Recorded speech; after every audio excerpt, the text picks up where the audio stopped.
So good morning, my dear audience, and warmest welcome to the Impact webinar, One World, Many Runways, Charting Investable Paths for SAF. My name is Jong, content producer from Lead Associates, and it's my great honor and privilege to be a host for today's event. As momentum builds around sustainable aviation fuel, one critical question remains: how do we transform fragmented national agendas into a cohesive, investable global market? So this webinar tackles the answer from 5 angles. We begin in London, where the UK's new SAF mandate shows how firm policy can turn demand forecasts into financeable supply. We then fly to Latin America, where plentiful biomass and innovative green finance structures position the region to deliver the next big capacity jump. A leading cargo operator reviews why cost-sensitive businesses still lock in SAF today, translating price premiums into long-term competitiveness. Next, technology pioneers map the climb beyond HEFA toward e-fuels, synthesized with renewable electricity and captured carbon dioxide, opening a pathway that scales without biological feedstock limits. And finally, sustainability expert unpacks Auditable booking claim systems that give every verified ton of SAF a tradable, trusted identity. Whether you're a policymaker, financer, fuel producer, or airline, you'll discover fresh insights on aligning demand signals, diversifying technology, and building the bankable projects that will power aviation net zero journey. So we are today joined by 5 distinguished speakers: Mrs. Elizabeth from Fuel Industry UK, Mrs. Sandra from ERM, Mrs. Andres from DHL, and Mrs. Janita from Arcadia eFuels, and Mrs. Madison from the Council on Sustainable Aviation Fuel.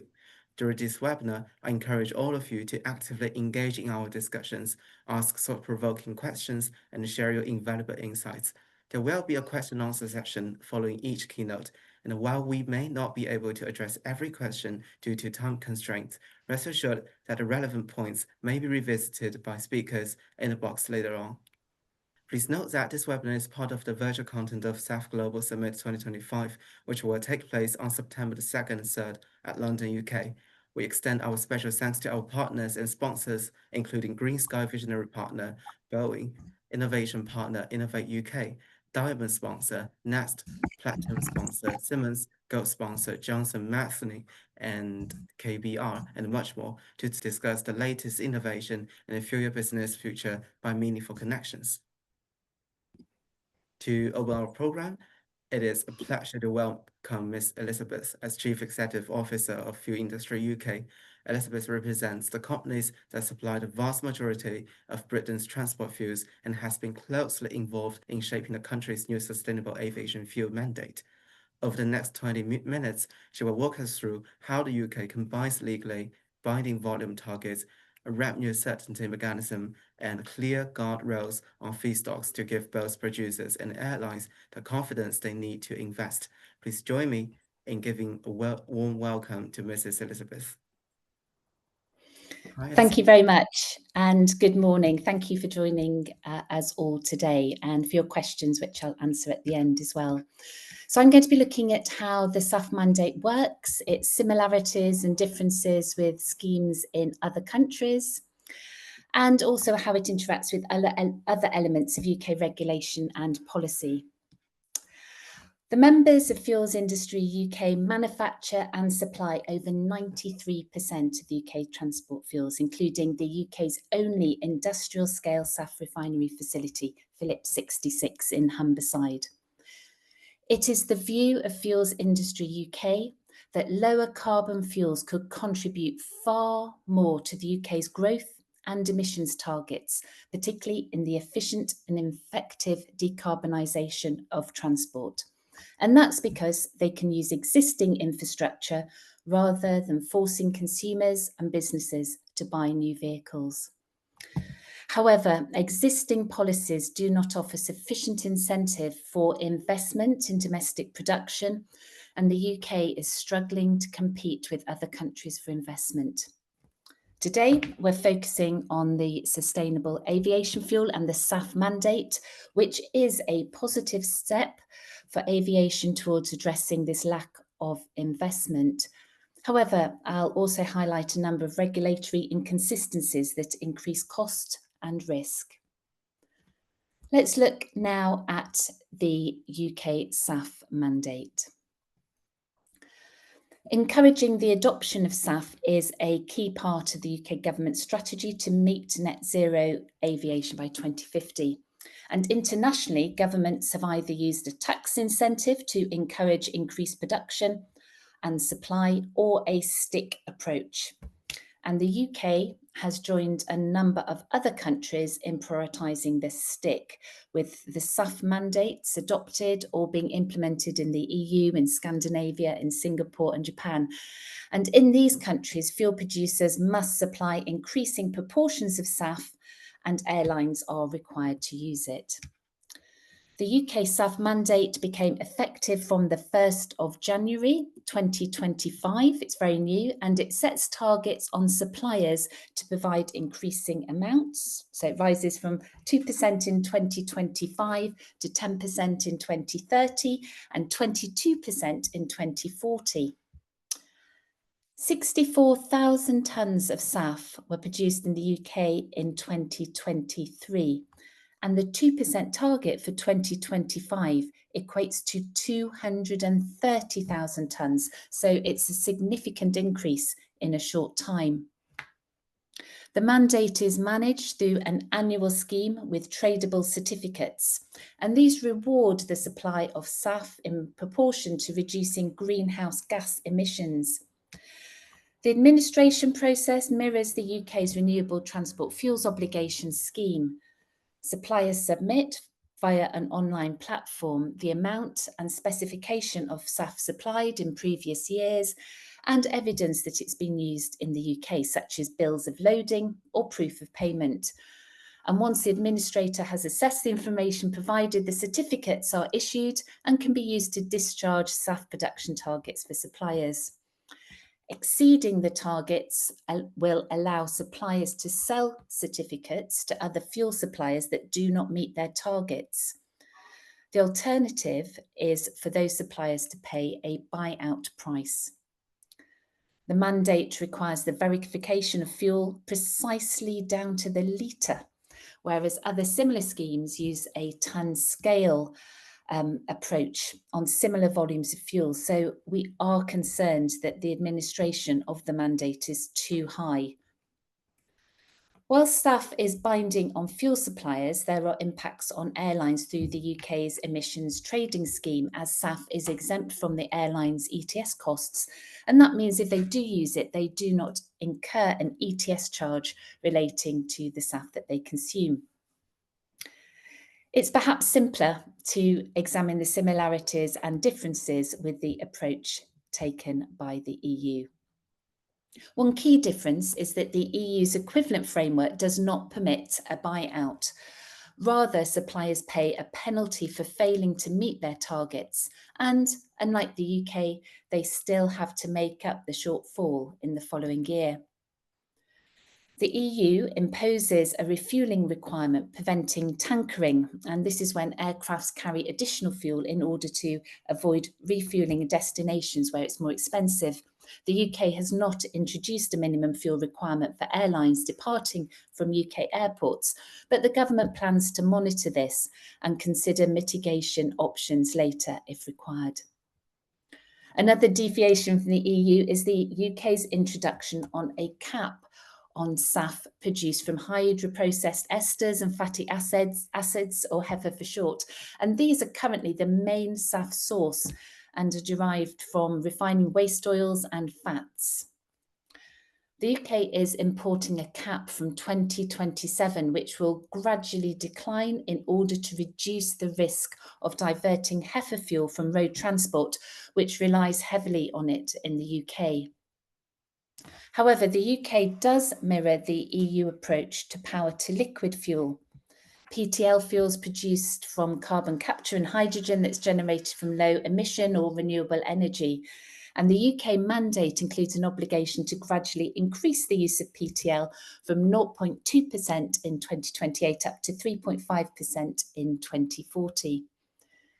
The EU likewise has a separate minimum percentage for synthetic aviation fuel produced using electricity, albeit with a more generous 2030 start date. Our members are keen that the targets for PTL are regularly reviewed to ensure that they can be realistically met without needing buyout. There is insufficient production to meet the requirement at present, and there's no clear trajectory for the growth of domestic e-fuel production.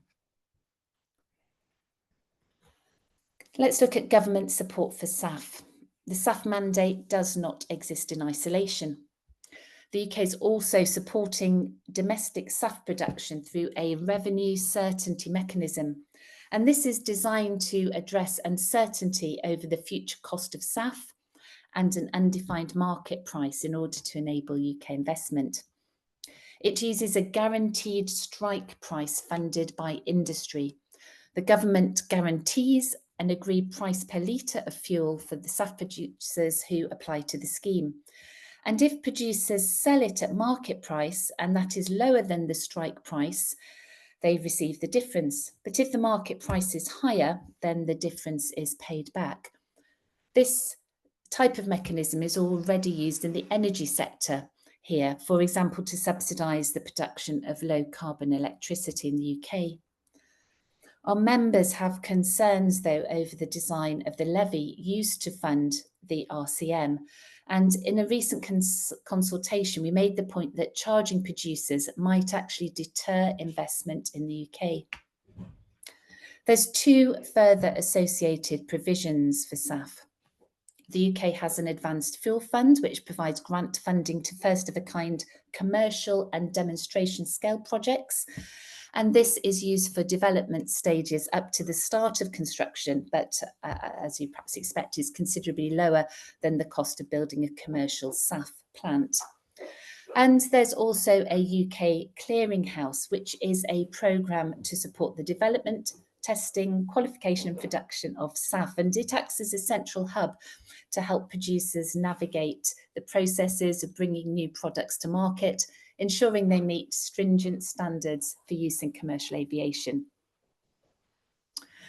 Let's look at HEFA and crop-based feedstocks. So the UK SAF mandate is less than a year old, but already our members and other stakeholders are considering how it can be improved to address upcoming risks. I mentioned the HEFA cap before.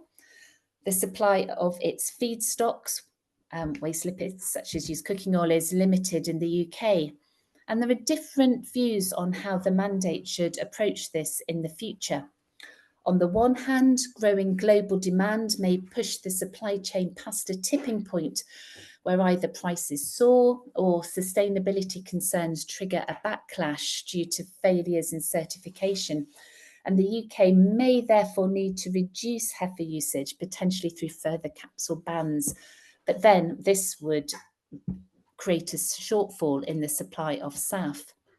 And alternatively, there's a viewpoint suggesting that HEFA should not be capped at all, as in the US and EU, because it's the only readily available, scalable and cost-effective SAF on the market today. Either way, diversifying feedstocks is seen as essential in the short to medium term strategy to address concerns around HEFA. Using domestic crops to make SAF could reduce reliance on vegetable oils while also supporting UK agriculture and industry, cutting emissions through improved practices and accelerating technology and deployment. And various actions are proposed to assist with this. First, SAF production should allow the use of intermediate crops and those grown on degraded land under strict sustainability controls. Secondly, crop-based feedstocks with low indirect land use change risks, such as starch from wheat or maize, should be allowed for ethanol to jet SAF with monitoring to minimise unintended consequences. And third, the use of wood, not just waste wood in biomass, should be allowed as a feedstock, but our members acknowledge that this must be subject to developing robust new sustainability requirements. Looking ahead to the future of SAF, second generation fuels are made from non-food waste based or synthetic sources, and they can exceed emission reduction targets at competitive cost, particularly when combined with carbon capture and storage. The UK is well positioned to lead here, both economically and technologically. However, challenges remain in scaling up early projects, and the revenue certainty mechanism could do more to attract investment, lowering operating costs and reducing capital costs. Reducing capital costs requires improving feedstock access, offering temporary guarantees and prioritising hard-to-abate sectors. SAF production should also have access to green hydrogen and carbon capture, as well as the regulatory stability that investors need. Where carbon capture access is limited, projects should be allowed to use high-quality carbon credits. And there's two further changes we'd like to see to develop SAF further. Second-generation fuels are an emerging product, and execution risk for these first-mover projects.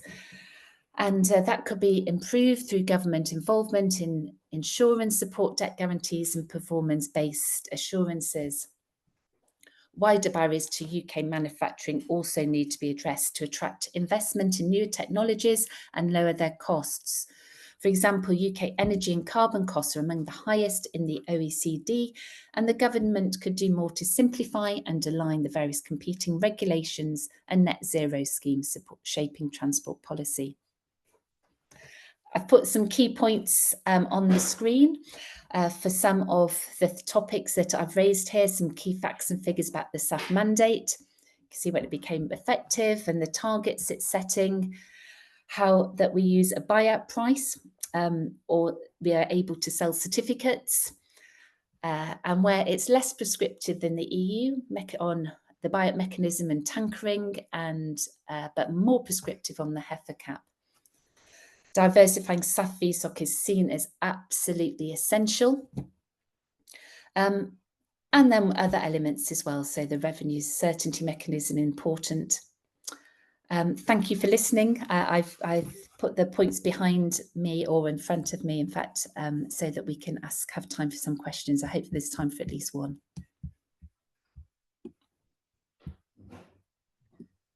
Right, so thank you, Elizabeth, for clarifying how the mandate's phase targets, buyout price, and upcoming technology subquotas work together to send a strong market signal while keeping costs predictable. So we are now open to the floor to questions. So question one, how can the industry reassure the public on the sustainability of SAF? So the SAF mandate is designed to provide reassurance on both the relevant technical specification for aviation and also sustainability criteria. In order to be eligible for certificates, SAF products must be one of the following. So it must be either be a biofuel derived from non-recyclable waste, a recycled carbon fuel, low carbon hydrogen, or a power to liquid fuel. To provide further reassurance on sustainability, the SAF mandate further specifies that products must also achieve a minimum greenhouse gas emissions reductions of 40% compared with fossil fuel-derived kerosene. And that threshold is intended to increase at a 5-yearly review process, which will start in 2030. That 40% level, though, is below the 65% threshold of the UK Emissions Trading Scheme, and the UK ETS Authority is considering whether to address it. And it's also a level below the EU's two relevant thresholds. So they have 65% for biofuels and 70% for power to liquids. And there's also a 50% threshold imposed by the US Inflation Reduction Act.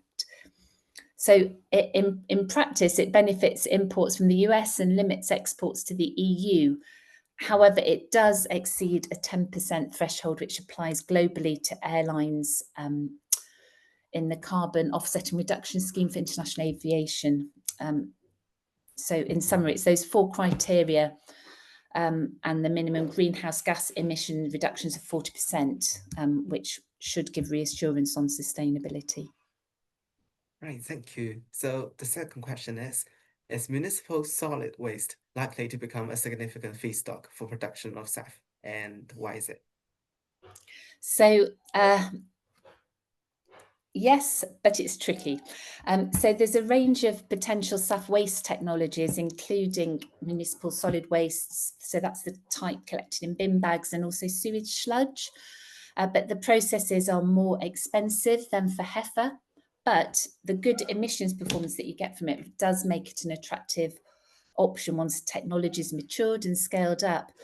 But there's two main problems in the UK with it. And firstly is around the regulation, which makes it hard for refineries to take it forward. So there's the environmental permitting restrictions for waste don't readily facilitate it being used as a fuel feedstocks. And we know that our regulators have some concerns that waste-derived molecules in the SAF, so from coatings on plastics, don't pose a significant risk. And secondly, lots of municipal solid waste in the UK is collected by local authorities. They have moved away from dumping it in landfill for reasons of cost and sustainability. And it's common that it is now incinerated to produce steam for generating electricity. So often the waste industry, they base themselves on contracts of up to 15 years. So in order for it to be used for SAF feedstocks, we're going to need to break through those 15-year contracts and develop trust in the SAF industry, that us using it is a long-term effective alternative as well. So I think that's probably where our views are on that. Right, thank you for your thoughtful answers to this discussion. So with that, we will now move forward to our next session. So our next journey is southward, where an abundance of natural resources, decades-old biofuel expertise, and a maturing policy landscape are giving Latin America a pivotal role in global self-supply. From sugarcane-based ethanol in Brazil and Colombia to waste lipids, phosphorus residuals, and emerging municipal solid waste projects, the region offers one of the world's most diverse feedstock baskets. Mrs. Sandra, who advises financiers and corporates across the continent, will outline how this resource base, coupled with instruments such as green bonds and sustainability-linked loans, can channel capital into large-scale production while supporting rural livelihoods and deep emission cuts. Hi, Mrs. Sandra. So the floor is open for you right now. Welcome. Thank you. Thank you. Just a second. Well, can you listen me well, first of all? Yes, we can see it. Perfect. Well, the topic that I will share today is about the Latin American role in powering the sustainable aviation fuel revolution. And well, my name is Sandra Carrillo, and I'm a partner at ERM. Just a minute to share with you all that what ERM is. ERM is a global consultancy firm. We are working in different industries, and in Latin America, we have been observing the increase of biofuel production and how is this catalyzing different activities and also connecting with decarbonization pathways of different leading aviation companies. And the content specifically that I will share is, first of all, why is Latin America important in this decarbonization pathway? What is the status and challenges and opportunities for the biofuel production in Latin America in the future? And what are the challenges which are faced to scaling up the biofuel production and in some types that are more friendly with the environment?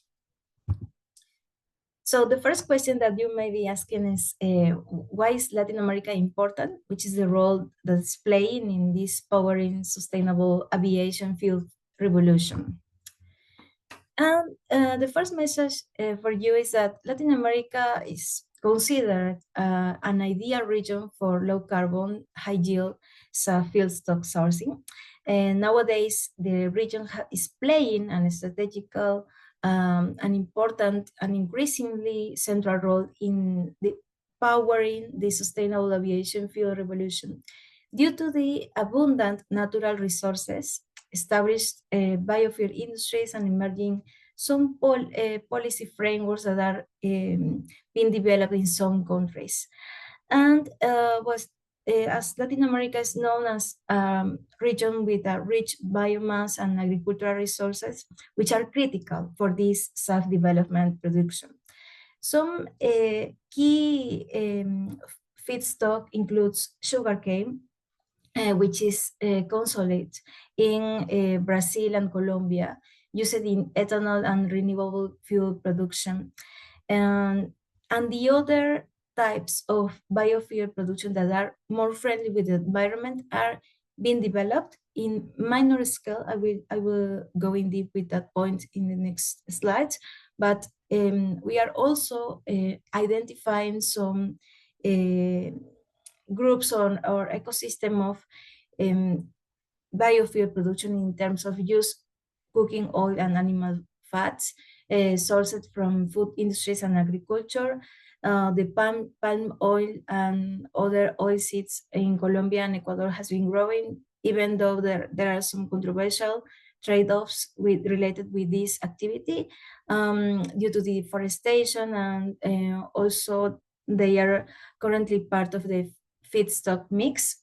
And the waste biomass that was addressing at the end of the previous presentation, which is has a great potential, but unfortunately, one of the points that we raised today is that this has also a great potential related to forest residues, bagasse, municipal solid waste, with a great potential, but unfortunately is not enough supported with technology and also funding in Latin America to succeed at the same level of sugarcane and palm oil. So we are talking about in Latin America, this could have a strategic impact related to the climate mitigation, how the region could contribute to the climate mitigation strategy at the global level. And this growth can contribute to the reduction of aviation emissions by 70 to 90% over the life cycle. This is also an energy security strategy, because this reduces the dependency of imported jet fuel, and also is a source of improvement in the rural development. That is a very important context for Latin America. Even the growth of the region, we face a lot of economic challenges, inequality in different aspects related to the sustainable development goals. So this boost of activity is also contributing to strengthen the local bioeconomies and creating green jobs for the future. So this is a very important strategy for the development of Latin American region if we also combine the policies and also the incentives, but of course addressing the challenges that I will share in the next slide. So which is the status and these challenges as well as opportunities for the growth of the biofuel production in Latin America? The first thing is that we are identifying some leading countries. Brazil is a leading country in essential, is the second largest producer of ethanol in the world. So Brazil has progressed a lot with this development, but is mainly related to sugarcane. So as I mentioned before, this is one of the types of biofuels that have also some trade-offs or externalities that are needed to be addressed. And we are also identifying some requirements for certifications and monitoring to ensure that this is also reducing the other negative impacts as trade-offs. And also Brazil has a major infrastructure. They have been investing as a country in developing this infrastructure, and also some strong government policies like Renova Bio. and also growing the corn ethanol capacity. So Brazil has been growing fast, as is nowadays one of the main contributors to the biofuel increased production in Latin America. And there are other countries in a second stage of development, but are also very relevant. Argentina, for example, is a major biodiesel exporter, using primarily soybean oil. And Colombia, Paraguay, Uruguay, and Guatemala also have growing biofuels industries, but in less capacity. Let's say that Brazil and Argentina are the primers. But anyway, even when some countries are being developing and funding these policies, procedures, and rules for the development of the biofuel production, we may say also in the chart below that it's a fact that Latin America has grown significantly. The biofuel production from 2000 to 2025, there is a notably increase, and it's also true that Brazil is the most relevant source of increase in this pathway. But we also face, to continue growing this market, we also face some challenges that are very relevant to share today.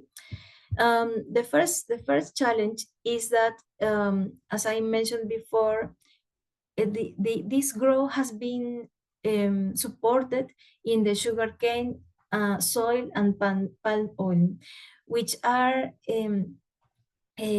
creating some challenges related to the feedstock sustainability and the land use management. And also because these types of biofuels rely on the first generation feedstock, which is also competing with food production and may cause deforestation and biodiversity loss, which is also relevant for Latin America. Well, the COP16 that was developed in the region the past year addresses all the biodiversity potential that Latin America also has, and this growth could be also competing and challenges these biodiversity strategies, especially in the case of Brazil, that is the main country participating in this market, is also competing with this other pathway of biodiversity conservation. And also, well, the lack of land use planning and weak enforcement of environmental regulation can also undermine the sustainability of these supply chains, because as even when this growth of these activities is happening, we face also the without that land use planning properly, we could also face a lack of production in the future years if we don't combine with other types of biofuels. And what is happening?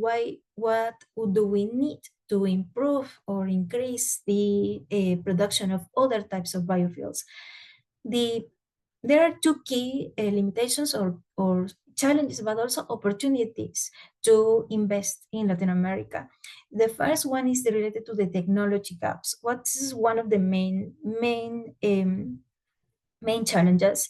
I have been working a lot with the sustainable finance industry in the past 5 years, with the development from scratch, the sustainability and green bonds, and also green loans. And I have been observing the interest of many initiatives related to the other types of biofuels in Latin America, but they are so little, very short in capacity, that they are unable to access to a greater funding to increase or scale their capacity, and of course connect with a second level of development. And one of the main challenges here is the technology, because these second and third generation biofuels that of course generate lower environmental impacts, remain undeveloped in the region. And this is because we are lacking of a technology transfer, and especially a technology to scale up waste to fuel, which is one of the most promising types of biofuel for Latin America. And the third aspect is the monitoring and the certification limitations. As I mentioned before, since the region's biofuel growth production is supported in sugarcane, soy, and palm oil, we need to improve the certification and the credibility of our sustainability pathway, using sustainability standards to certify that we are reducing or minimizing the negative impacts of these activities. And also, this is reducing our access to premium sports market in this field. So this is also a need to connect with these certifications, shames, and also this requires to improve the monitoring systems within this production, because if we don't have also the preparation and the monitoring management systems, we won't pass the certification shames. And well, the third point that I will raise here is how, through the sustainable finance, we can help scaling up this biofuel production, and especially diversify the types of biofuel production in Latin America.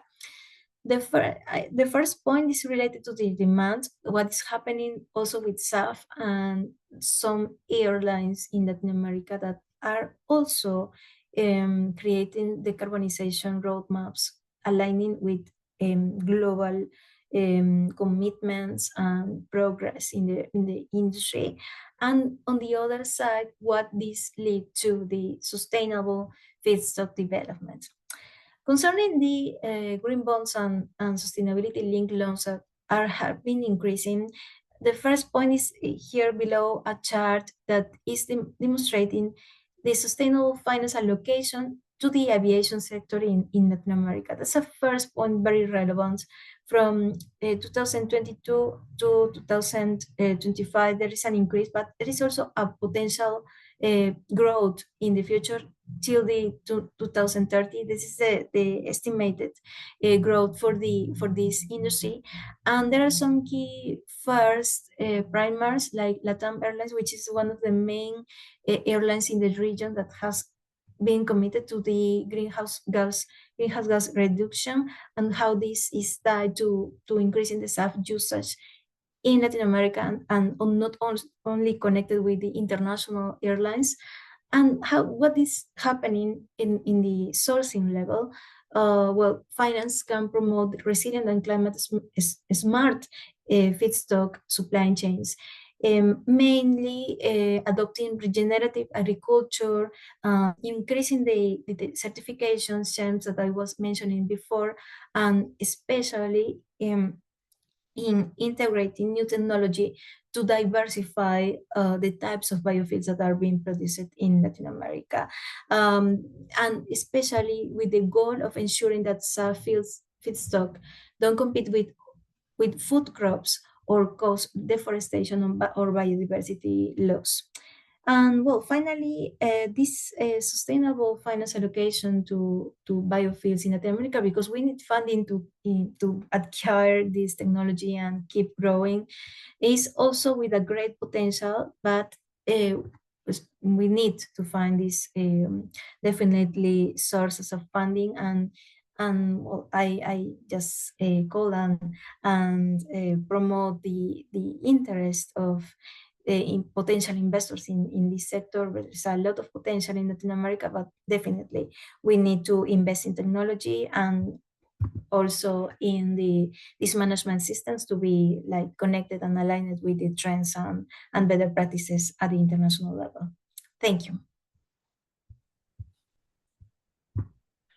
Thank you, Mrs. Sandra. Your remarks underscored how Latin America's combination of biomass wealth established ethanol and biodiesel industries, and increasingly sophisticated sustainable finance markets can translate into meaningful SAF volumes, provided challenges around land use, technology transfer, and certification are addressed. So during our presentation, we've received questions from our audiences, and I'm sure they are seeking to have your answers.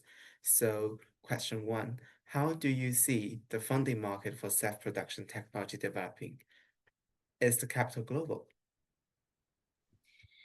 Yeah, is the capital global? The main source of funding, we are identifying some European investors that and some funds or private equity funds that are looking for companies that are developing this industry, but definitely one of the gaps that I have seen in my experience is the lack of these certifications that I was mentioning. Because, for example, when we face an opportunity with an European investor, they require all the certification stamps and the best practices, and also demonstrate that there is a do not harm strategy and everything. And sometimes we are struggling to comply with these requirements. So that's at the global level, that's a main challenge to address. And there are also some investors at the Latin American level, at the regional level, but in less extent. The most the most frequently requirement is being developed by the international global investors. Right, thank you. So in terms of the second question, we've heard how Mrs. Elizabeth has addressed it. So let's hear what point of views Ms. Sandro will share with us. So the question is the municipal solid waste likely to become a significant feedstock for production of SAF, and why? Yeah, I think that just to add what was previously mentioned in the previous presentation, definitely waste, the municipal solid waste is a great, has a great potential to reduce not only the waste generation in the region, especially, but also to create these green jobs that I was mentioning before. I think that there is a great opportunity to combine the environmental and social and economic objectives of this pathway. And in the case of Latin America, there has been developing some projects, but again, I think that the need of investing in technology is the key to scale, especially to scale some initial like very beginning projects into a great capacity, and also be connected with the international demand for this activity.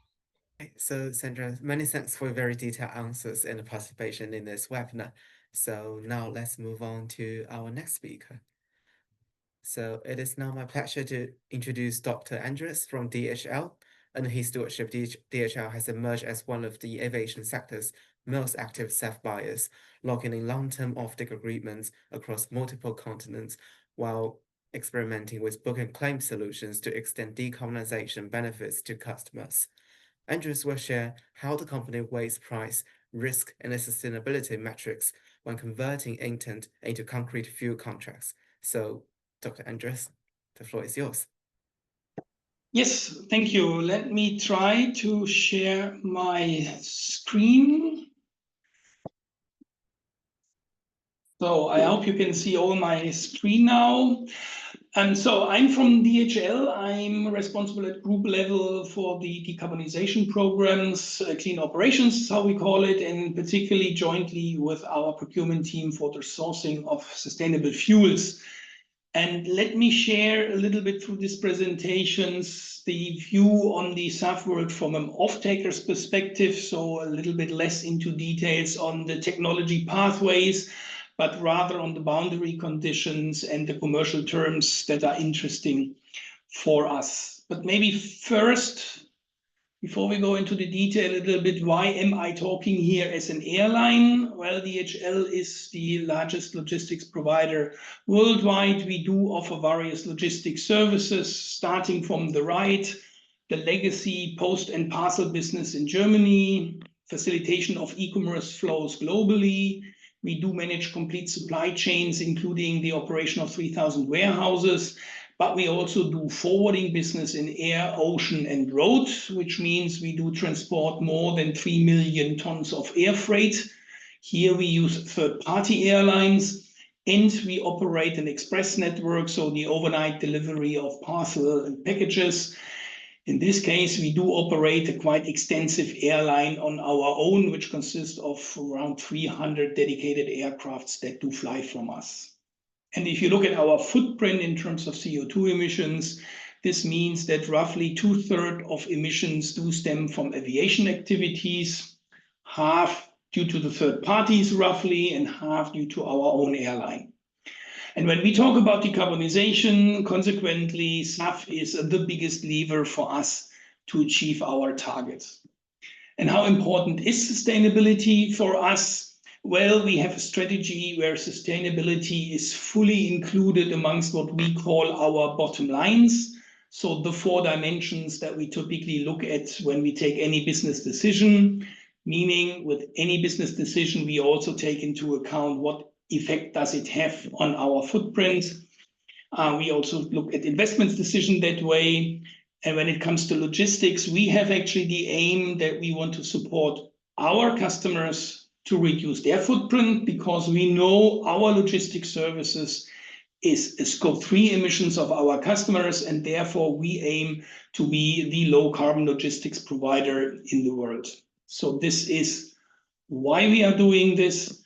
And now when we look a little bit deeper at the aviation and SAF side, so here looking at our own airline, we are meanwhile one of the biggest SAF off-takers in terms of airlines globally. Only 2 airlines take off more SAF than we do, simply due to their size. We have the highest share in 2024, 3.5% SAF in our own operations. We will significantly increase this year. To give you a little bit background, below you do see that currently the SAF, and that's mainly HEFA, as that's the only thing that is available at scale, is coming more or less from the usual suspects. RBP, Neste, Shell, World Energy amongst them. IAG, one of the big partners that do fly for us, is also operating with SAF.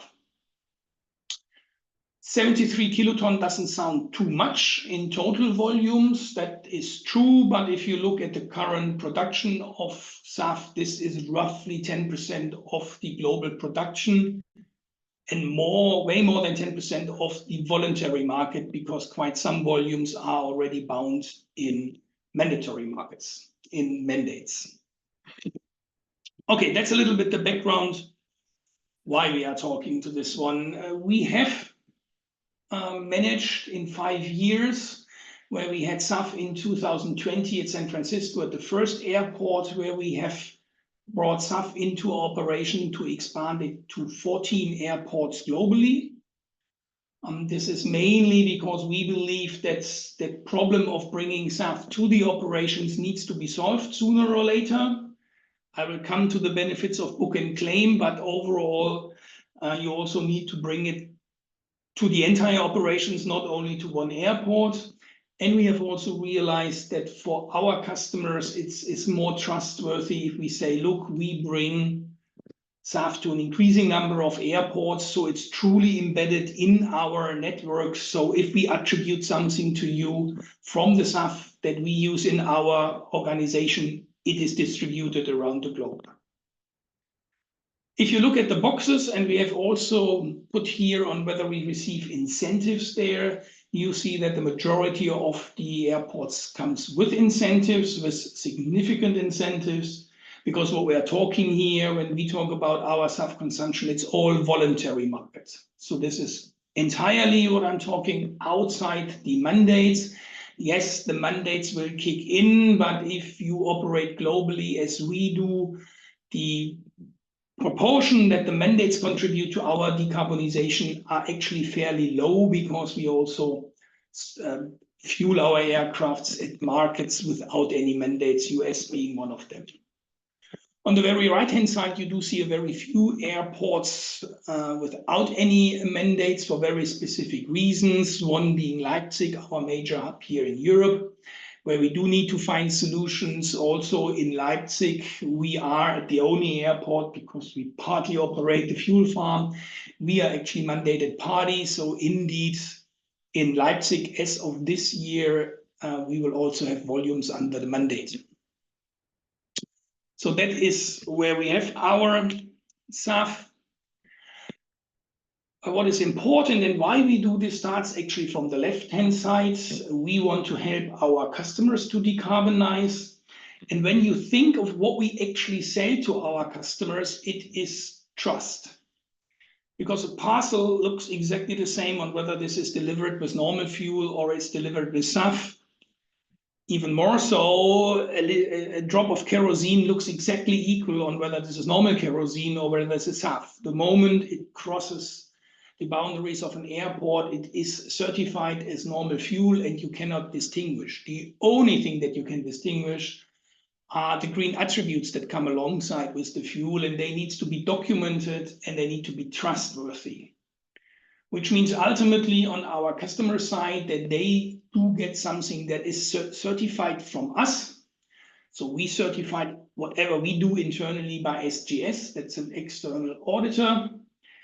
And the customers require that the reduction that we sell to them is accepted under the scheme that they report to, meaning essentially under the greenhouse gas protocol or the science-based targets. And on the right-hand side, we do require the same. We not only need the capacity from the producers, but we need the capacity with the appropriate certificates. And that comes to the question before. Yes, unfortunately, fuel qualities for sustainable fuels are not equal across the globe. They vary country by country. We typically use two of the larger certifications, ICC, RSB, typically EU certified volumes. That does include some of the feedstocks that we talked about.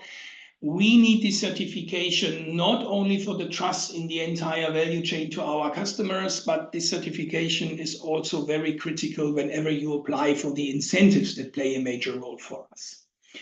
So whenever we think about SAF, for us, this is also a trust game. Proper certification and ideally even a registry that cover all those steps in a way that generates trust for all players. And when we think about registry, it is actually covering what I am showing here. That is not only the production, delivery to the airport, but also the use by the forwarders and potentially even by the customers, because this is the entire value chain that needs to be trusted.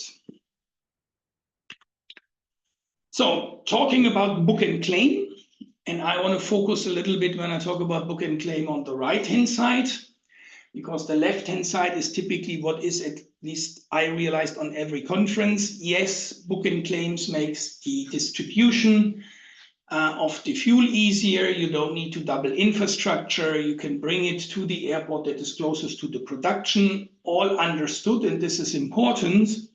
But what is forgotten typically is that the same book and claim mechanism is also absolutely vital to us to commercialize the fuel, because also we need this book and claim mechanism to sell fuel that we use somewhere in our network, meanwhile at the 14 airports, but to attribute it to a specific paying customer. We sell on our CO2 reduced transport to paying customers, our so-called Go Green Plus product. They pay for the reduction, and we need to be able to attribute the reduction to those customers. This is why for us, book and claim is not only important on the sourcing side, but it's even more important to us on our selling side when we sell it to customers.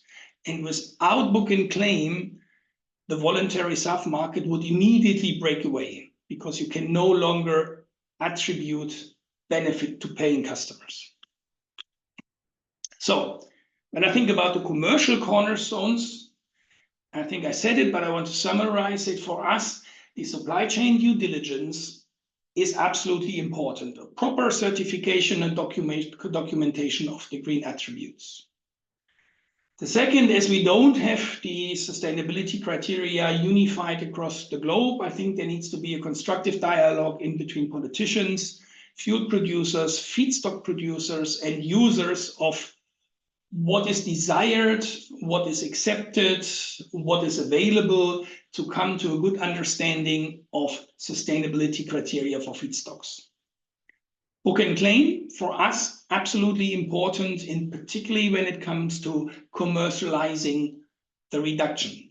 Because ultimately, our customers have to pay for the SAF that we fuel into our network, because otherwise cost would exceed by far what we can cover. And what helps last, I said it already, is then fraud-proof registries that can document the entire process along the value chain. In our view, registries should be interoperable amongst each other, because I don't see any future where there's only one registry. And second, registry should consider the entire value chain. So don't stop at the airline, do continue and also think about the end user. And now at the end, let me dig a little bit deeper into our commercialization views on SAF. Here, let's talk about HEFA, because that's the currently main available SAF that we see. If you think about the pricing of HEFA, the key ingredients is actually the price for the feedstock.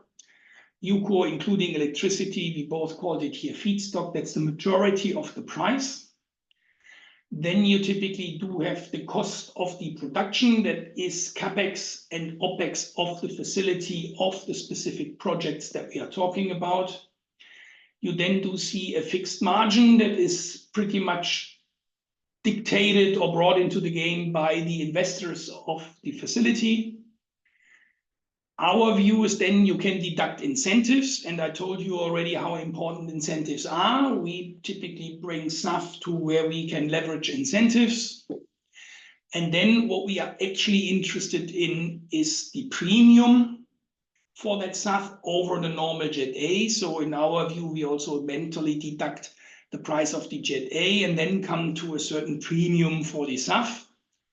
And then dependent a little bit on the CO2 index, as how much CO2 is reduced by this SAF, you can then also calculate here the green thing at the very bottom, that is the euros per ton of CO2 avoided. And this is actually what we sell on to our customers. We do sell them CO2 avoided through usage of SAF in our network. They pay a price for this one. To give you a feeling for our express customers, this is roughly 350 euros per ton CO2 avoided. You can do the math. Typically, you can avoid 3 tons of CO2 by 1 ton of SAF. So the SAF premium is 3 times higher. It's above 1,000 euros per ton. If you add back Jet A, after incentives, we are looking for SAF at around 2,000 euros per ton. This is something that we are able to achieve in the market. Admittedly, currently with HEFA, we are very much looking forward for the alternative feedstock routes, and particularly when it comes to woody waste. What we do see critical is currently PTL, power to liquid. Not that we don't believe in the technology, not that we don't see that in the very long run this needs to be the dominant technology. The issue is that currently it is significantly more expensive even than HEFA. And that is then putting another burden on us. What is interesting is you look a little bit about this construct. All those different boxes come with certain risks. How stable is an incentive? How much fluctuation we will see in the feedstock price and the like. The only thing that is typically very fixed is the margin that the investors take. But that's then the last detailed slide. And sorry, it becomes very detailed. Is now a little bit, how does this then manifest in the various contracts that we have? And if we do this meanwhile for 5 years, we have signed several contracts. We have negotiated much more contracts that we haven't signed. We do see very different contract modules that typically imposes very different risk profiles on us. Let's pick one from the middle. Feedstock plus is relatively clear. The feedstock is a flow-through position. We take the entire risk of the feedstock price. The only thing that the fixed component is then the tolling fee. So the production cost and the margin is taken by the seller. They have a very low risk, but the majority of the risk we find on our side. This is a contract that is quite common, but you need to keep in mind that this puts a lot of risk onto the side of the off-taker. We would then typically start to argue, but we need to establish a certain price of ceiling and floor pricing so that somehow we can limit the risk to us. A complete thing on the opposite could be something like a fixed price, where we agree fixed price for the SAF. Yes, logically, this minimizes our financial risk. We then can very clearly predict this because we know exactly what we have committed to.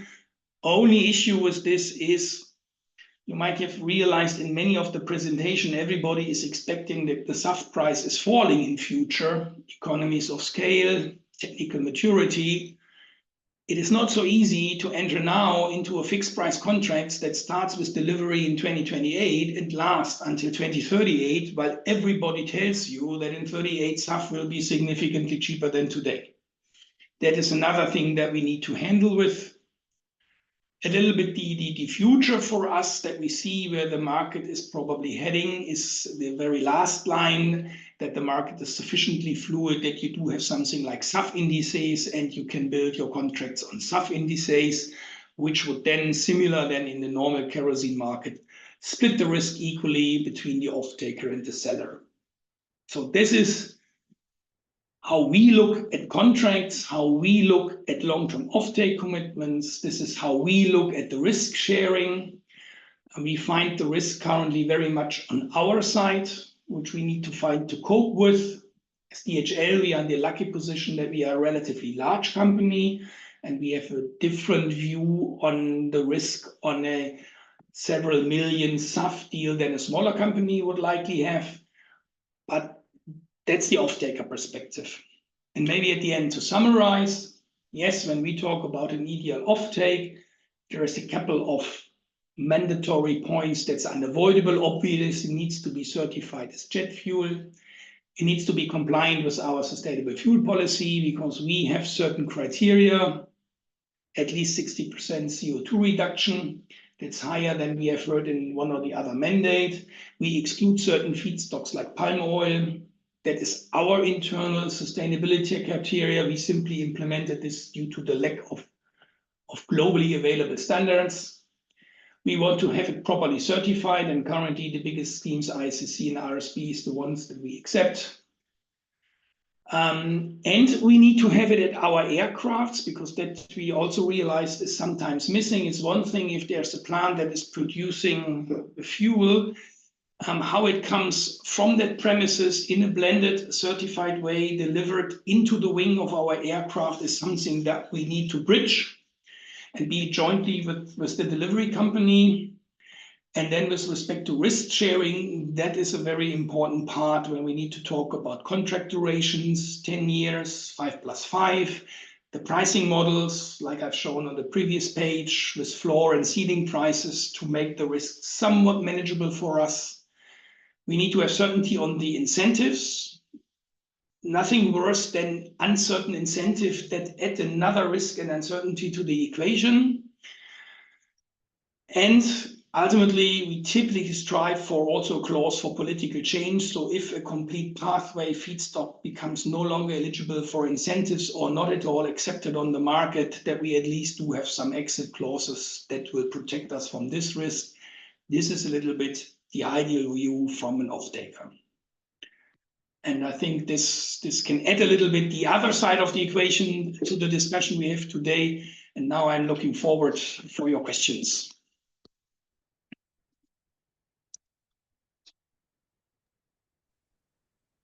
And thank you, Mr. Andres.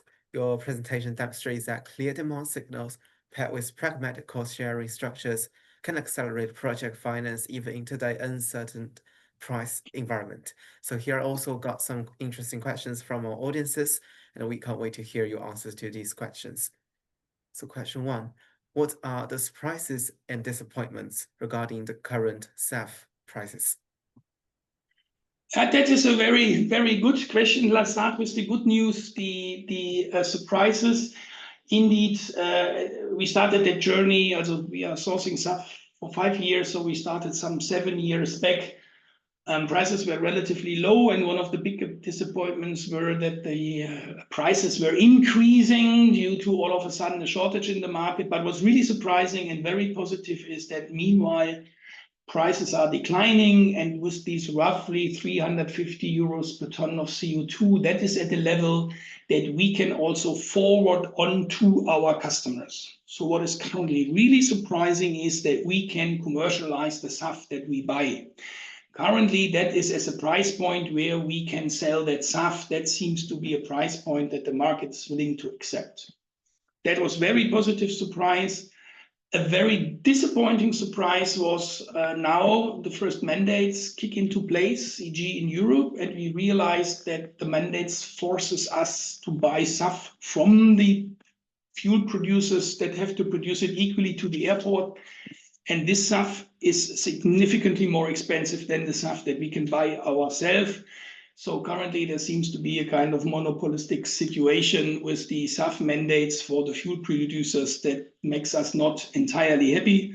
So we are lucky that for quite some volumes we are obliged to the mandate ourselves at Leipzig, and we can manage with the situation. But currently, surprisingly, SAF under mandates is way more expensive than SAF on voluntary markets. Thank you. So our second question is, what do you see as the major bottlenecks limiting increasing SAF demand?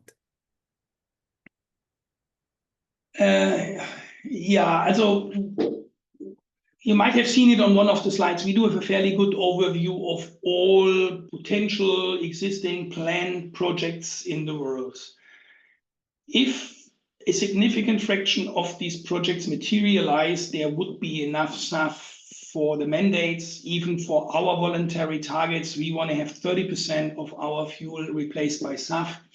The capacity would be there if those projects materialize. And that means they need to be financed essentially within the next year.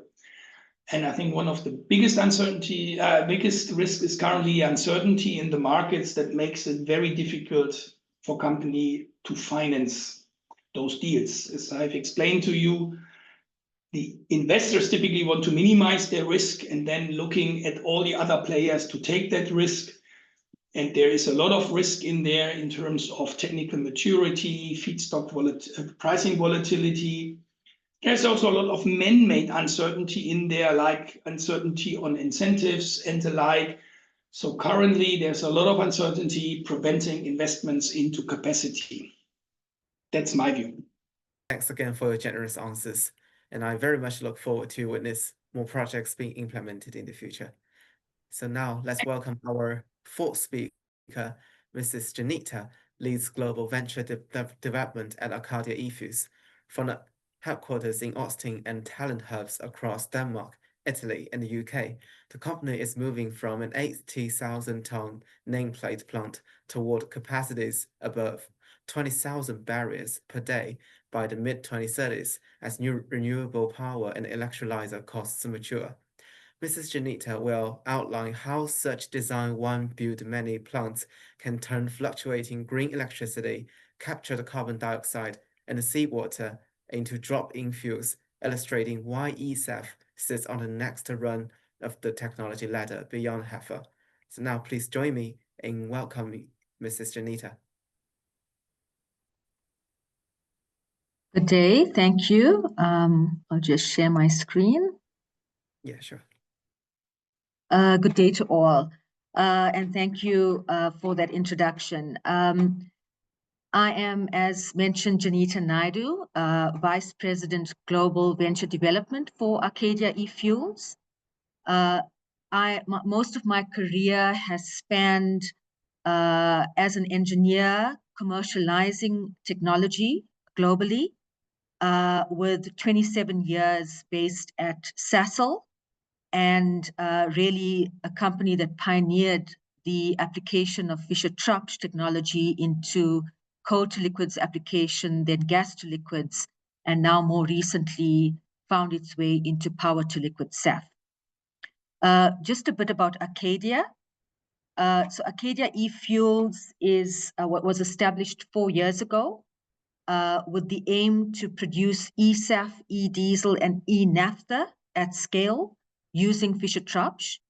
And I will share with you a bit more based on the HEFA pathway as a first-generation SAF to more advanced bio-SAF with the second-generation pathway, and why we have chosen the third-generation pathway being e-fuels. We fundamentally believe that e-fuels is the ultimate pathway. I think Andreas has mentioned it as well. The UK mandate speaks to a power-to-liquid SAF. Certainly, Refuel EU has power-to-liquid SAF. So we believe that the end game is going to have a power-to-liquid SAF. However, we also believe that it's a portfolio of SAFs that will decarbonize aviation. I think one distinguishing factor about Arcadia eFuels is our highly capable team. Amy Herbe, our CEO, has brought together a team with extensive experience in gas to liquids globally.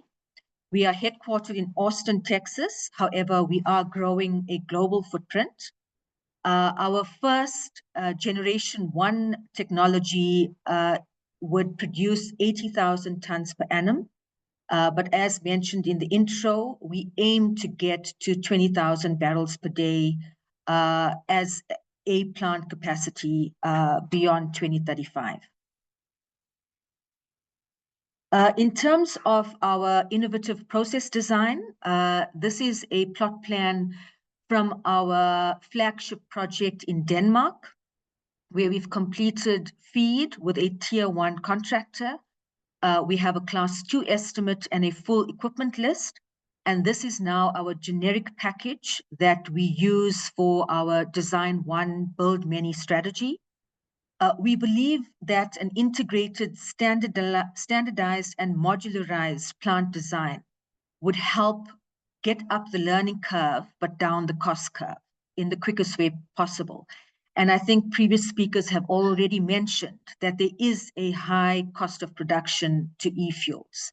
So the sooner we get started, the sooner we'll get to price points that are palatable for the market, but also encourages and incentivizes the decarbonization of aviation to a net zero by 2050. The end-to-end integration is really targeted to minimize emissions, but also focused on carbon efficiency and energy efficiency. And we are already focused on our Arcadia 2.0 design that will also recycle some of the byproducts in the base design, but also introduce newer technology, particularly on the electrolyzer side, to explore how that flow sheet could be more energy efficient. In terms of feedstocks, we try to integrate different CO2 feedstocks.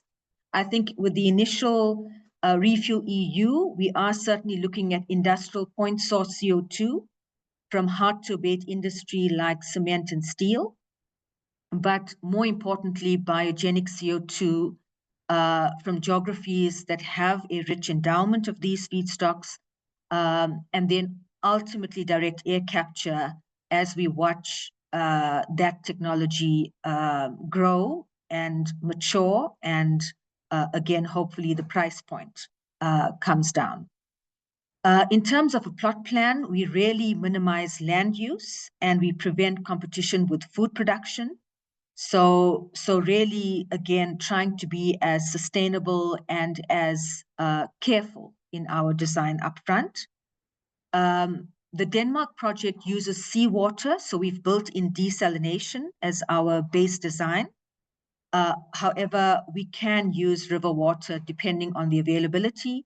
We also just conscious of maximizing the sustainability metrics of our design.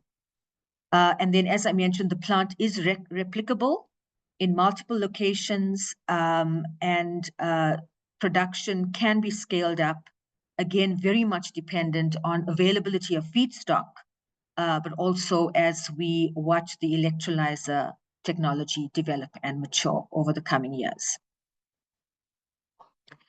In terms of our footprint, so we leveraged the Denmark design in 2 other geographies currently. Our project in the United States has been funded by the FAA. We have just completed pre-feed and in the process of now commencing with feed. Again, I think we look at geographies that have incentives. So in the US, we have been watching this space develop in the recent weeks and have now some certainty on the project with 45V and the hydrogen subsidy, that if we had the plant started up by December 2027, will qualify for the 45V subsidy.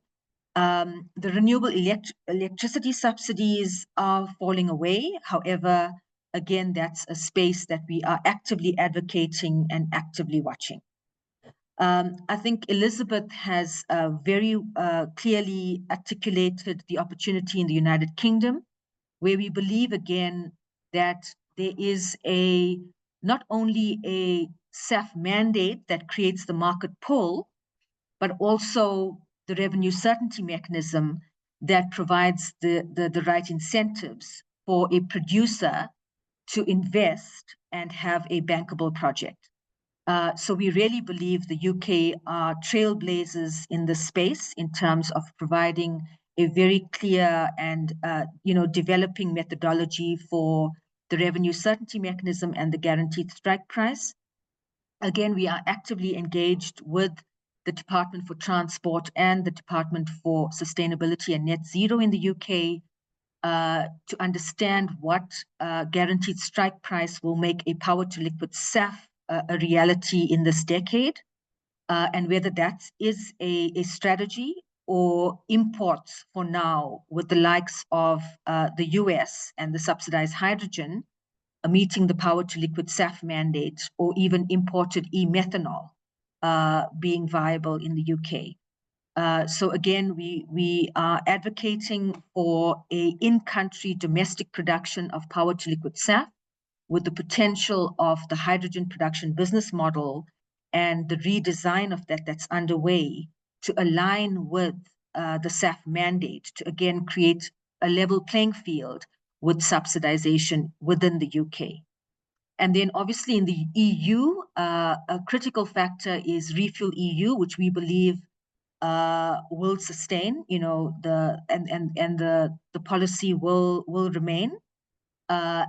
And now with STIP, the Sustainable Transport Infrastructure Plan, that there are talks about either a contract for difference or some sort of revenue certainty mechanism, which we would welcome because, as I've mentioned, Project Endor in Denmark is ready for final investment decision. We are finalizing an offtake agreement, which quite rightly would be a 12 to 15-year offtake at a price, and we are finalizing that agreement to get us to a final investment decision. And then in terms of the rest of the globe, we are tracking developments not only on the SAF mandate side, but also understanding the fundamentals that make for a successful e-fuels facility. And it's really underpinned by a grid that's more than 90% renewable, renewable electricity that's relatively cost effective, and capital costs that can be brought to a minimal to make a project standalone, viable, and a cost of production that's also reasonable from a SAF off-taker perspective. We also believe that there are multiple pathways and multiple feedstocks that will play into the decarbonization of aviation. So we are not at all, we are technology agnostic, and we watch the space in terms of certainly the HEFA SAF and the price point that's currently in the market. Obviously very difficult to compete with emerging technologies, first of a kind, and also, a learning curve and a cost curve to still go up and come down in the initial years. And having to compete with paid-off capital and used cooking oil and vegetable oils as the feedstock.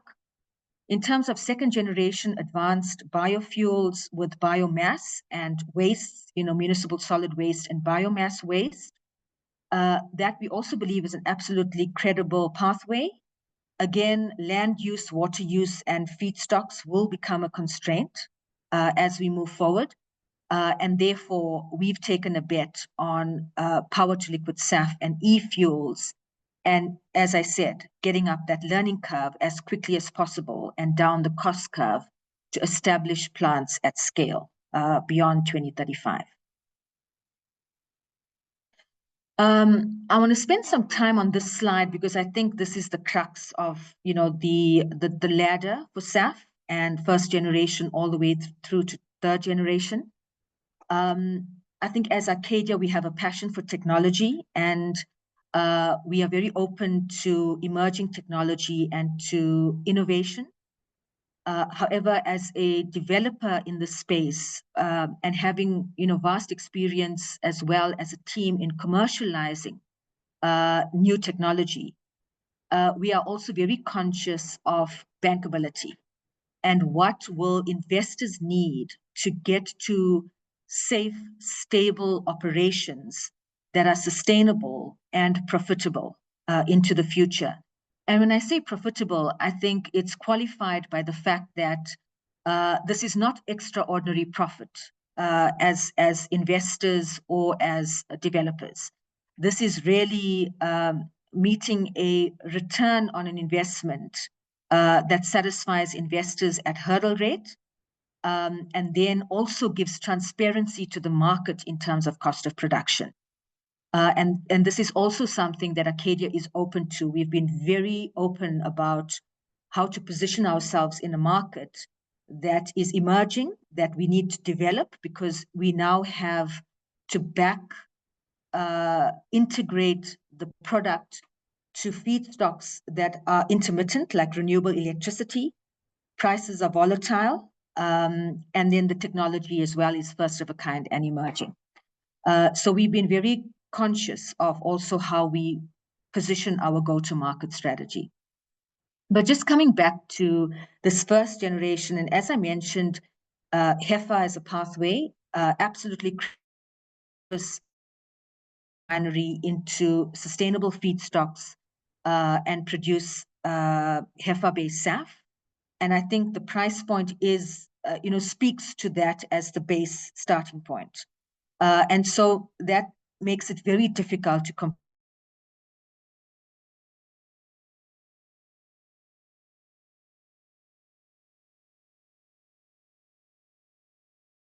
ethanol. Yes, again, a credible pathway. Here it would be competition with feeds, with land and water in terms of the ethanol feedstock as a base, and so that then brings me to gasification as a potential pathway using municipal solid waste and biomass feedstocks, which I term the second generation advanced biofuels pathway. And again, here we've been very watchful on the technology readiness level. I think we've watched the Sierra Nevada plant with TRI that started up that didn't succeed.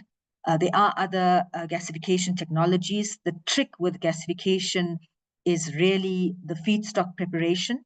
So if you look at biomass and having sawdust and wood chips and trees and branches and treetops as waste feedstock, how to get that to a consistent quality of feed that will go into your gasifier. And then what are the poisons that come out with your syngas in terms of parts per billion level that will not go forward into poisoning your catalyst downstream of the production facility. So that's been our hesitation in terms of the biomass pathway, and again the municipal solid waste pathway. But we do believe that it has a role to play, and we hope that it would be a successful pathway moving forward. And then the third generation, which is power to liquid SAF, is the eSAF pathway that we've chosen via Fischer-Tropsch. And again, here we've chosen a suite of technologies with technology players and vendors that have a proven track record in this space. And the technology readiness of most of the flow sheet that we've gone with is already commercially proven. And one, which is the reverse water gas shift step as part of power to liquid SAF, that is now being put on an electric platform. And so it's proven technology in terms of a standalone piece. However, there is some innovation now to make it fully electric. And so that brings our flow sheet down to a TRL7, and will get to be commercially proven in the coming in the next 2 years. And then the methanol to jet is another emerging pathway with various technology providers really sharpening their pencils on this pathway. Again, we have looked at this and we believe it to be on par in terms of capital and efficiency. Again, this is on a watch list. We are technology agnostic. We also watch to see the ASTM approval on methanol to jet as a pathway. And this would likely play a role into the future. I think from a methanol perspective, we've seen countries also taking a perspective on importing the methanol, which is, generally a fungible commodity that can be shipped around the world, and then finishing it to jet fuel closer to the location that needs it. I think, again, that could be a pathway, but if you want to create energy security and energy self-sufficiency in a geography, we believe that power to liquid SAF via the Fischer-Tropsch pathway would get you there, and could also be scaled within the next 5 to 10 years. In terms of production costs, I think we absolutely acknowledge that power to liquid SAF could be anywhere between 3 times to 9 times the price of fossil fuel jet at the moment. And again, we want to stress the importance of getting up the learning curve and down the cost curve, very similar to how the renewable electricity industry was spurred 30, 40 years ago, the way the LNG industry was spurred 50 years ago, and we've seen how those cost curves have come down. So absolutely fundamental is to believe in the technology and to partner strategically for the long haul. I think if you're looking for short-term,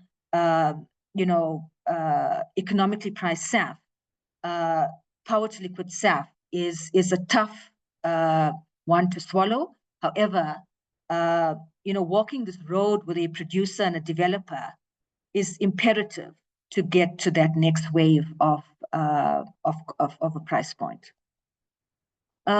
Just in summary, I think the call to action is we believe in the transportation sector decarbonizing, especially hard to abate sectors like aviation and marine.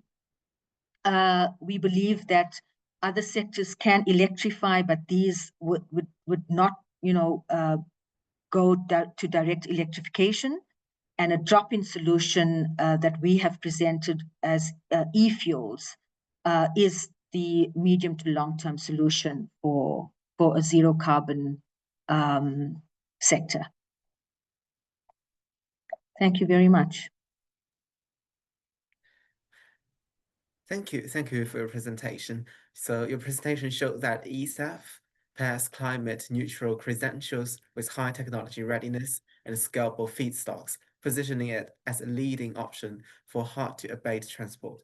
We've also heard how Acadia's integrated, standardized design tackles intermittency, water use, and land constraints while enabling replication across multiple sites. So with that vision of modular scale-up in mind, let's now turn to your questions. So question 1, who should or could take which risk in a project lifecycle of SAF plants? Okay, so I think, there's many risks, especially when you look from a project finance perspective and bankability. And so as Acadia, we've gone through a financial advisor and a legal advisor for the project in Denmark. And key would be construction and completion risk, and therefore having a very carefully designed contracting strategy. We have looked at lump sum turnkey, which would be the one that provides mitigation on such risk. However, again, it has to be balanced by the price we pay for, or the premium that we have to pay to mitigate that risk. And so we are now looking very actively as a developer at a hybrid model with a different contracting strategy, but again, working very closely with financial advisors. I think another key to mitigate this risk would be sovereign wealth funds. Elizabeth will testify to this, that the National Wealth Fund in the UK is really well positioned to understand construction risk in the UK, and having tier 1 contractors that can do an engineering and procurement strategy that's lump sum, but then a construction strategy that's reimbursable, but then the National Wealth Fund comes in to provide guarantees to mitigate that risk. Another one is technology risk. Technology risk, again, for a first-of-a-kind flow sheet is par for the course, and therefore the licensor and the technology vendors play a very critical role in providing guarantees on their technology, and also the capacity to step up and fix when problems arise, and problems will arise. I've been in many startups and commissioning and getting to stable operation globally. The Oryx GTR project in Qatar, the gas to liquids project in Nigeria and a swamp, and other similar projects even in South Africa. And having a mindset to take innovation and technology and risk and step up and say, we need to deliver a safe, stable operation. And so it takes the ecosystem. And I think we are fortunate in the sense that we've got vendors and technology licensors that we really truly trust. And then technology insurance will also play a role. So how do you insure for a first-of-a-kind flow sheet? Developer risk is another one. We have built up a solid team who have individual track record of delivering a complex, integrated, first-of-a-kind flow sheet.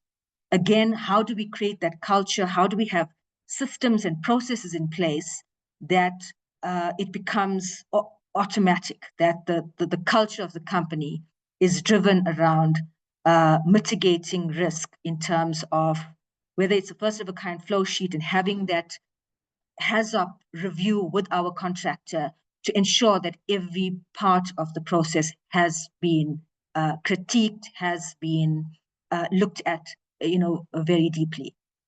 Product price risk, I think Andreas will testify to this.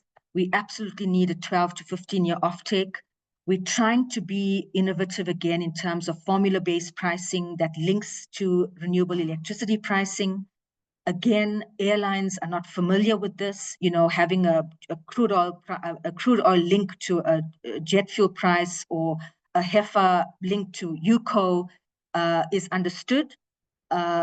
Dabbling into electrons when you're in the molecule game, and the molecule game into flying, airplanes, is a very different ball game. And so we're working again with the market in terms of getting up that learning curve together, but also helping to find that point where we mitigate risk in terms of our flow sheet and our operation to produce SAF, but also to have a portfolio of projects. Then you're not fixed to one price from one asset, but you could have a portfolio approach in terms of landing a power to liquid SAF from various different assets. And that could also rationalize the price.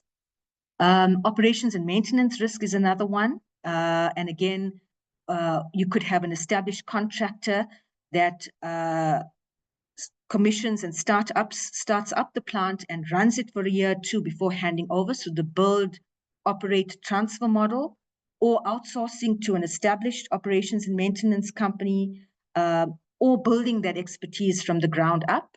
And that's currently the Arcadia strategy, to build that capability, and again, leveraging the network in the industry to bring the best-in-class skills. And then finally, it's management risk, and again, as Arcadia, we have a series of service offerings where we offer a service to the SPVs that we establish to, again, almost franchise our value offering for safe, stable, and profitable businesses. Thank you. Thank you, Mrs. Janita. So due to time constraints, we now have to move on to our next speakers. So if our dear audiences have any questions to Mrs. Janita or to our other speakers, please type in the box. So now our final keynote turns to the data infrastructure that makes every liter of SAF count. Mrs. Madsen leads COSAFA's effort to establish generally accepted, globally interpretable principles for tracking SAF environmental attributes, principles that give investors stability, producers market access, and buyers the confidence that each ton has been claimed only once.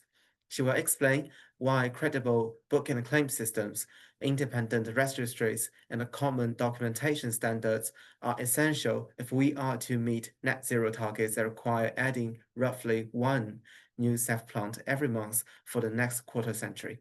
So now please join me in welcoming Mrs. Madsen. Hi.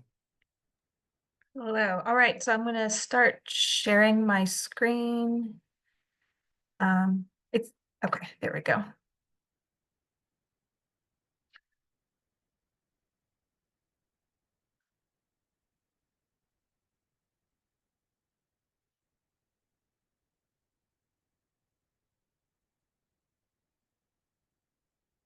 All right. Can you see this? Yes. Okay, perfect.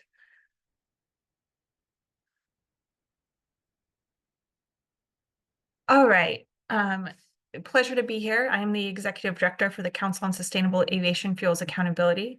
For those that are not familiar, we are a global nonprofit from the aviation industry, representing the aviation from suppliers, OEMs, corporate jets, private jets, to international aviation with IATA. And I'm going to introduce what COSAFA's work is and what we've done. But I think in order to do that, I'm going to take a 30,000-foot lens to start that really provided a lot of foundational context for the way and how our idea and has developed over the years, and really the crux of the problems that we're trying to solve. So I'm going to take everybody through a brief introductory logic chain to start. And in the essence of time, I'm going to ask you to make some mental jumps as I go through this logic chain, as we could have, innumerable steps.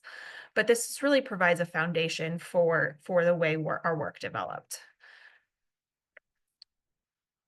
We know that large volumes of SAF are required to hit our net zero targets. So if we know this, then we need to produce SAF at scale sustainably and cost efficiently. Producing SAF at scale sustainably and cost efficiently, we need to create and support markets that encourage price discovery, investment, and production. To create markets that support price discovery, investment, and production, then we need producers and suppliers to have access to global customers. That includes mechanisms such as book and claim. This is one piece of the puzzle. If we need to connect this global economy, we need to instill confidence in these market mechanisms. To instill confidence in these market mechanisms, then we need to actually track and document that the decarbonization and sustainability aspects are present and that fossil fuel is being displaced. These are the key foundations that drive that confidence. And that's regardless of where the fuel is used or how those environmental attributes are applied.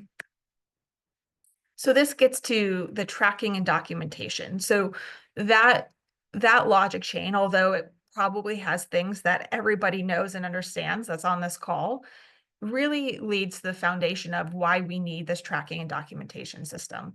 So as we said, we need to make a lot of SAF facilities to hit our net zero targets. And I have the data and assumptions that went into this broad claim. But really right now what we're seeing is confusion and friction in SAF transactions. And I use transactions broadly. I'm going to talk about book and claim today, but really this work is a foundation for all SAF transactions. You need to track and document the fossil fuel displacement and those environmental attributes, whether it's being directly uploaded into an aircraft, you're using a mass balance system, or you're using book and claim. These are foundational to all transactions, but are especially critical to book and claim. There's confusion slowing the marketplace, but investors need that stability and certainty that we have heard over and over again today. Here, my conversations over the last 4 years in developing this work, here are the common themes of what's causing that confusion and really the concerns surrounding book and claim. There's a lack of transparency in differing paperwork for each transaction. And that's not just exclusive for book and claim. That is across the board, no matter what chain of custody method that you're using. There's lack of traceability. There's a potential for double counting and a potential for fraud. That said, these are not new challenges or exclusive to SAF. Attribute markets, no matter the attributes, are facing similar challenges. And these are similar issues that commodities markets have historically faced. So how do we solve these? We have standardized transaction rules. We provide consistency and transparency for that paperwork and the transactions. Lack of traceability, we create standardized tracking. For the potential for double counting, we have standardized tracking and reporting and interoperable registries. I know that was mentioned today, and we are working to create that foundation that enables those interoperable registries. And then potential for fraud. We need auditing systems. Part of the COSAFA methodology is developing an auditing requirement and auditing systems across registries and transactions, contracts, insurance, and financial requirements. All right, again, I like to distill all of these into just 3 main challenges that we've been working on. And these have been the core challenges that COSAFA has worked on consistently. How do customers, and it should actually have an S here, how do customers understand and verify what they're purchasing? And I use customers because every entity within the chain of custody is a customer of that SAF, and I will explain that in a little bit. How do they understand and verify what they've purchased and have confidence in that purchase? How do they know that it hasn't been previously sold or claimed? Again, that is deriving from interoperability and being able to account across systems. And how can we close the gap between customers and producers? And really that is providing a foundation that enables those markets like book and claim to continue to develop. So COSAFA is creating the accounting principles and transaction methods that enable the solutions to those 3 problems. It's providing the clarity and consistency for those environmental attributes. We need these market mechanisms to be recognized and accepted, and these environmental attributes to be recognized and accepted by global regulatory agencies. Voluntary markets and regulatory markets will need to work together to bring down the price of SAF and help close those gaps. and then interoperable with different booking claim systems, registries, and ledgers. And I think that, you know, one of the key things that is in understanding that there is a difference between a SAF marketplace, a SAF registry, and a SAF ledger. How can we take those, ensure that they work interoperably together, and provide that confidence across systems minus to prevent that double counting? And then the varied compliance requirements. I think it is critical when you are looking at SAF globally and you want to ensure that you are tracking and ensuring that there's no double counting, that you need to count all SAF. So that means embracing those varied compliance requirements. Requirements in the US are different than the EU. They're different in South America, different in Asia. You need to ensure that that your system can incorporate all of those requirements, so all SAF is counted and you don't have holes because of these compliance requirements that fraud or double counting could encounter. And so when I talked about customers earlier, these systems are created to ensure that everybody throughout the chain of custody is gaining the value of that attribute. The initial value is that it's displacing the fossil fuel, is propelling the aircraft, but there's the environmental benefit and that attribute. So how does that attribute gain value? And it has value for each the producer, operator, and those corporate customers. So how do we do that? That's through tracking. You need to track three different things. So I've talked a lot about standardized tracking, but it's not tracking one item. We're actually talking about tracking three different things. You're tracking that physical flow, so you can provide the confidence that that fossil fuel displacement is occurring. You're talking about the flow of the environmental attribute, because that may or may not be attached to that physical flow, but you need to ensure that you know where the attribute started and where it went to prevent any double counting of that attribute. And then you need to track the compliance programs that SAF that environmental attribute was used in, because that will determine its eligibility throughout the chain. To put that last piece, those compliance requirements, because really that's where the value of that SAF is derived from, showing that decarbonization value, and put a little bit more color on that piece. There are scope reductions 1 and 3 that can occur from that SAF throughout the chain of custody, both upstream and downstream, and even for the operators, although they do have a scope 1 component. There are then the compliance programs and the regulatory programs. I've listed a number of them here so we can see all of the different things that we're trying to embrace in a globally neutral process. So it's not meant to be an inclusive list, but you can see how it can get complicated tracking where and how that fuel and attributes were used. And then again, adding the voluntary piece, which is critical, that these pieces can nest together and you can understand both across the regulatory and voluntary spectrum within the different customer bases on how that fuel was used to be decarbonized. And so really all of that lead up and context into going to the meat of what COSAFA has done. We've created a methodology and the generally accepted accounting principles that provide a standard tracking number that enables the fuel and attributes to be tracked. The intent is that this number is used across registries globally to then provide an interoperable basis of knowing that that fuel is not in any other registry. The tracking number itself is meant to provide a high-level overview of what you're buying, where it was produced, how it was produced, what its feedstocks are, what its decarbonization value is, and what methodology that decarbonization value was derived from.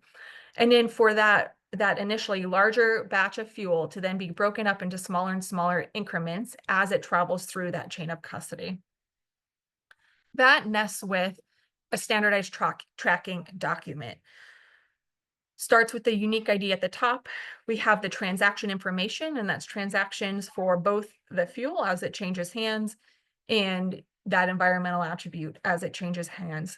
The fuel attribute information, what the heck did I just buy? Where was it certified? What value does it have? And then that final piece that I call claims accounting, but really it's understanding what programs that fuel has been used to show decarbonization value in, which will derive what value it still has left for customers down the chain of custody. So really, the work, these two pieces are foundational to the tracking. I will say most of our work involves working with the different registries. There are 2 registries right now that are using the number, the tracking number and information, and we are in the process of developing a pilot, an interoperability pilot that will hopefully be occurring this fall, of tracking that number across registries and ensuring that there's interoperability using that tracking number across 3 different registries at this point. So very much still in a development process, piloting and feedback, but we think that in order to support market mechanisms that can enable closing that gap between producer suppliers and the various end consumers, it has to foundationally start with the standardized tracking, documentation, auditing, and verification procedures that really provide that confidence. So, you know, again, just ending back on our foundational principles to really ensure that confidence and transparency in the SAF market to support the investment to replace fossil fuel. And, you know, I think the other thing that I've mentioned everything on this list except for the other key foundation is we need to minimize transaction costs across SAF. So how can we create mechanisms that support this transparency and provide confidence without drastically adding to the cost of SAF? And I think that's a key lever here. As we already know, SAF costs traditionally significantly more than jet fuel. So with that, you know, very brief, happy to answer more detailed or questions throughout. Thank you, Mrs. Madison. So your presentation made clear that without harmonious accounting rules and fraud-proof registries, the market cannot deliver the price discovery, long-term offtakes, and the cross-border transactions needed to scale production. And the SAF methods focus on clarity, comparability, and regulatory acceptance offers a pragmatic blueprint for turning environmental attributes into trusted commodities, closing the gap between SAF producers and the global consumers. And now we invite your questions. So question 1, how do you evaluate the chances of a regional versus a global rollout of a book and claim system? I think that it is very highly likely that we will see regional book and claim systems.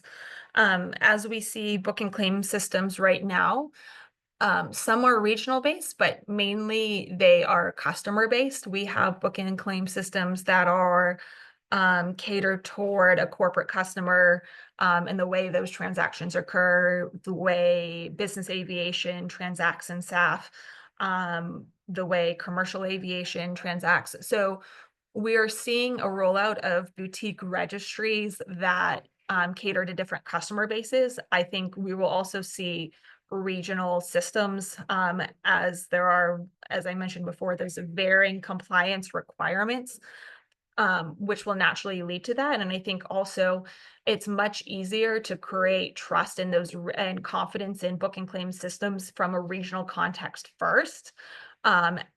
That doesn't mean that there won't eventually be a global system. And I think we hope that there will, and that there will be interoperability across these global systems. But I think we'll definitely, from my view, as we've already kind of seen different customer and regional based systems rolling out, that will be the first step in this process. I think you know, our ideal end state is that even if there are regional systems, there are global systems that interact with each other to really help these attributes flow to where they can find the highest value and enable customers to access the decarbonization value of the SAF. Thank you. So our second question is, how do you see book and claim unlocking the documentation issues for fuel suppliers and airlines on ETS?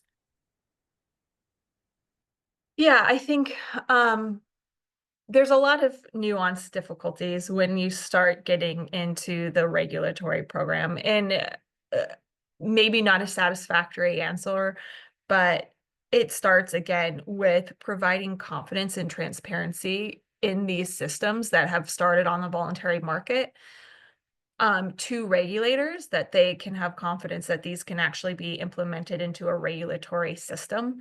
And again, to really beat a dead horse is that comes from tracking and documentation, allowing the auditing procedures of this tracking and documentation to show that the fossil fuel displacement is happening, that we can prevent fraud and double counting. So providing that assurance through these mechanisms that that will prevent any type of risk to regulatory programs, I think is the first key to that.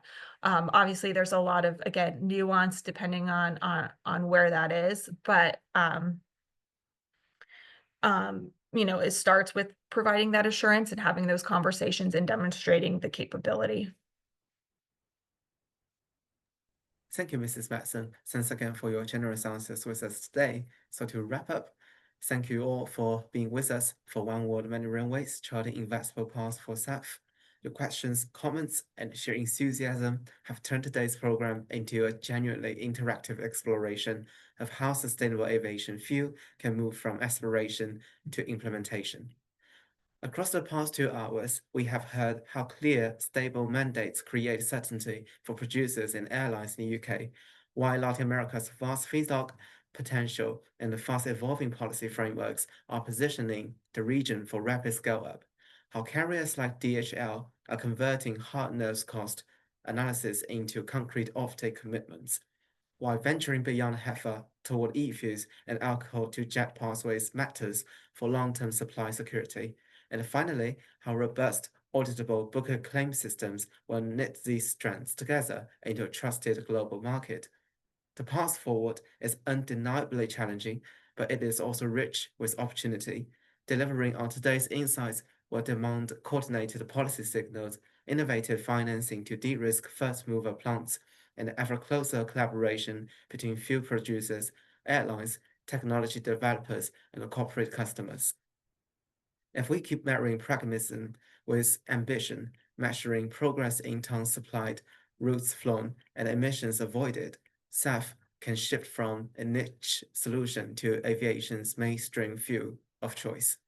And this is only the beginning. We invite you to stay engaged with us at upcoming SAF Global Summit 2025, taking place in September in London, where we will reconvene with industry frontrunners, government stakeholders, and solution providers to translate today's insights into tomorrow's milestones.